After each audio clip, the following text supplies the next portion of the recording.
ก็ท่ามกันจ้ะเฮ้ยมางานคนเต็มวันนี้คิดอีตอกมาวะนี่มาจากบ้านไหนฮะ มันไปบ้าง มาจากบ้านว่างโอ้ยโอ้ยเสียงอนุญาตโอ้ยเสียงแน่หนึ่งโอ้เบิ้งอนุญาตปลดหน่อยนึงในปลดหมวกนะเอาปลดหมวกหน่อยนึงในจะให้เอฟซีเบาหมูเบิ้งว่าโอ้มียิ่งคนขับได้ในรถขับ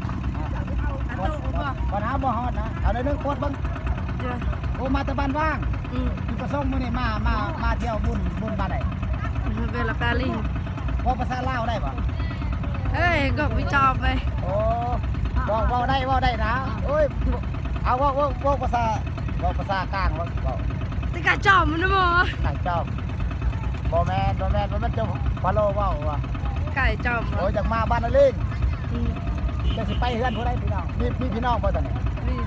ยอด แต่ได้เฮือนพี่น้องจะไปไหน เท่าเต้า ให้บอกเขาไปนำ สุดไหม เขาจะไปนะเสียเอานี่เสียโอ้ยโอเควะ ให้เข้า